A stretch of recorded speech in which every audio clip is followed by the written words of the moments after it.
Sometimes all your jewelry needs to bring it up to the next level is an extra finishing touch, such as a custom-made bail. It's easy enough to purchase bails, but today I'm going to show you how you can make one yourself in just a few minutes.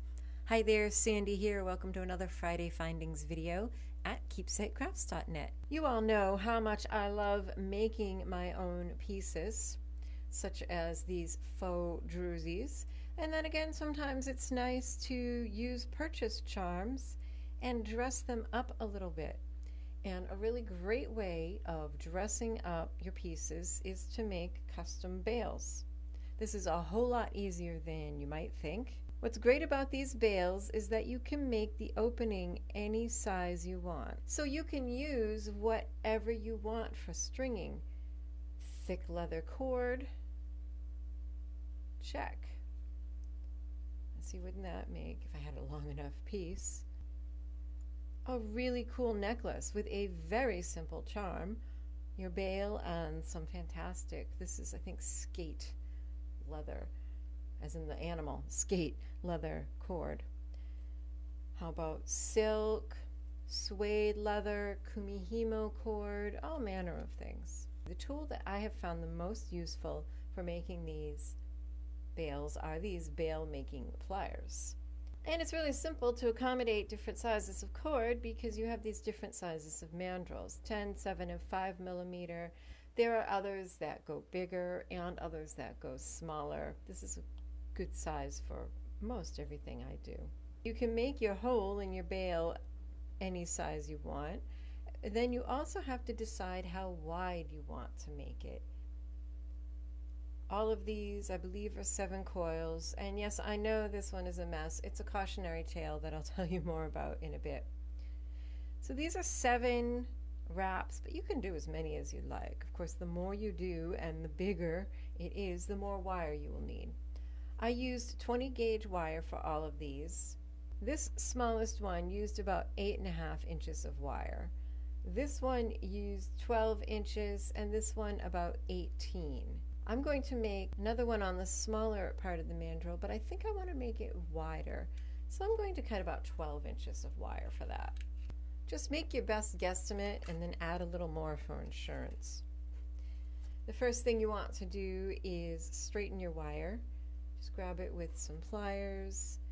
Use your nylon jaw pliers to run down at once. You don't want to go crazy straightening the wire because this hardens it, and the coiling is going to harden it quite a bit. Once you have your wires straightened, just find a point about 1/3 of the way. I know I can't fit all this on camera, but about 1/3 of the way down your piece of wire. This is the part that you want to spend some time and really concentrate on doing a nice job, because this is what shows are these nice tidy coils. You can see this one. Here's part of one of the cautionary tale. How messy this looks. It just doesn't look good because the coils aren't even. They're not right next to each other.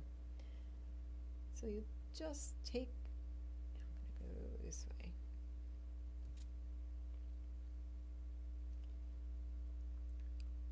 Take your time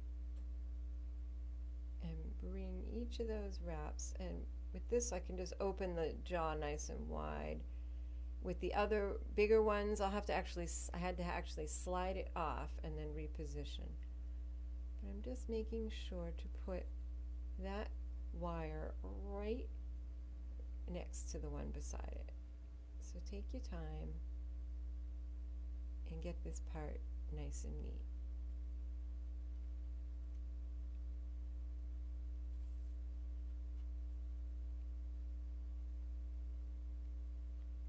That one was 7 coils. I think I'm going to see if I can fit 11. If you want to make a coil that is longer than your mandrel, I'll show you how to do that in a moment. If you're interested in the tools and materials that I'm using for this project, you'll always find a blog post that accompanies these videos. You can click on the link in the upper right to find that, or there's always a link in the description box. And at the bottom left of the video at the very end, I always have a blog post with a complete materials list and links to as many of the supplies as I can get for you. And speaking of which, if you're ever looking for particular materials or tools that I recommend, I have an Amazon shop now. It's amazon.com/shop/Keepsake Crafts by Sandy Huntress. I know that's long, but it's actually the name of this YouTube channel. I'll have a link down below for that. At that shop, what I have are not only links to the products that I like and use and recommend, but also each one, if you hover over it with your mouse, there's a little description box where I write why I like this product and what I use it for. I think you might find that helpful.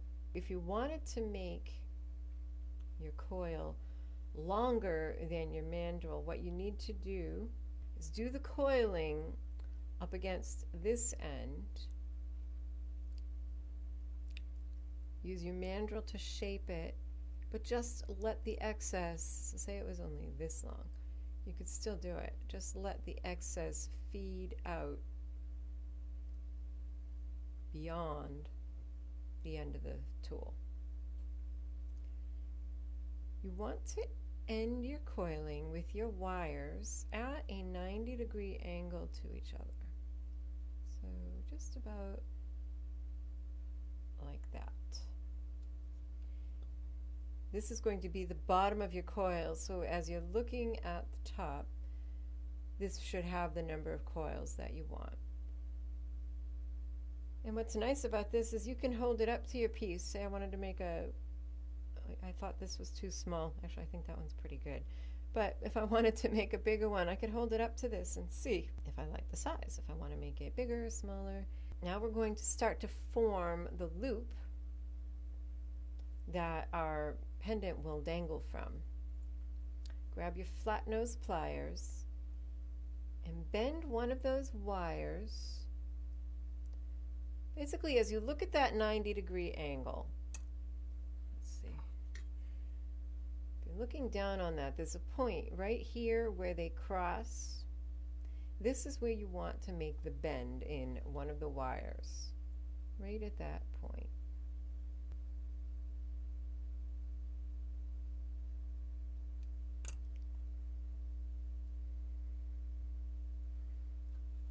Do the same with this other one so that the two should be parallel. So they're parallel this way, and as I look down the hole, they should be pretty much stacked one on top of the other. Now that got a little out of whack. Keep an eye on your coils, make sure you aren't distorting them. I seem to manage to do on both ends here. Let's go ahead and put your tool back in there if you need to. Okay. Now grab one of those wires and bend it again at a 90-degree angle, but this time you're going to make it lay flat against the coils. Just like that.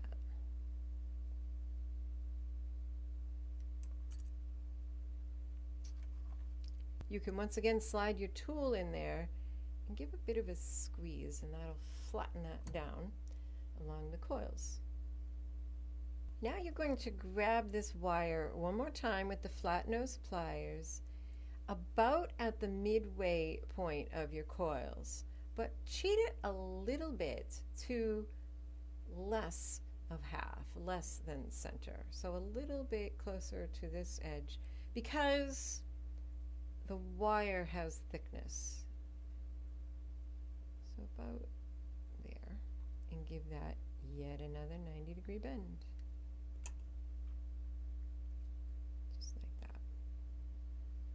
All we're doing with these bends is getting this wire so that it's centered under the bail. Now you'll grab your round nose pliers, and however big a loop you want to dangle your pendant from, grab it at that point of the pliers, wrap that wire up and around so that it looks like that. Grab chain nose pliers, and right about the point where it bends here, grab it at the same spot over here, bend that out a little, and just push that in. So you have a little bit more of a teardrop than a U shape. Just a little bit. You can even grab it like that and give a squeeze. Now, what's left up here is for you to do with what you will. You can make a spiral.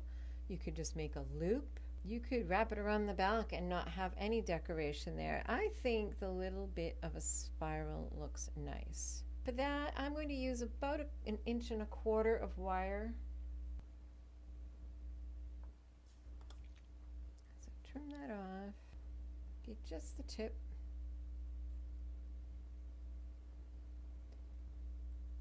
Make a loop. If you want to make a nice tight center, you can see how that wants to come out, kind of meet down here. What you can do is just grab it and kind of squish it in. Sometimes it cooperates more than others. There we go. So that really tightens that up. You can make a loose spiral. You can make a tight spiral. You can make a round one like I'm doing. You could make it triangular or squarish. You just start by shaping your center that way, and the rest will kind of follow. But a nice classic little round spiral is good. Grab this wire here, kind of kink it back a little. That way it's more centered. Press that up against the coil. Next, we got this one remaining wire to deal with. One more time, flat nose pliers, 90-degree bend, making it, just like the previous one, lie along the coils. And just like the previous one, you can tuck in your tool and flatten that along the coils. At this point, it's actually helpful to hold the coils with your tool. Take that remaining wire and wrap it around the loop, being careful not to pull it out of position.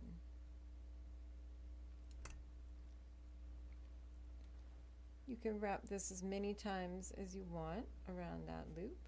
I think 2 looks good. Of course, don't do so many that you close up your loop. Finish the wire in the back.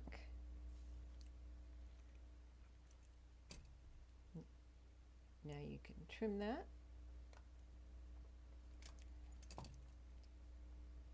Use chain nose pliers to tuck that end in. If you need to, you can turn this loop to face front. That's sticking up a little bit more than I like, so kind of squash. Oh, that's better. The wider you make this, the more wire you're going to have traveling under here, and the more visible it will be. But there. So here's the rest of my cautionary tale.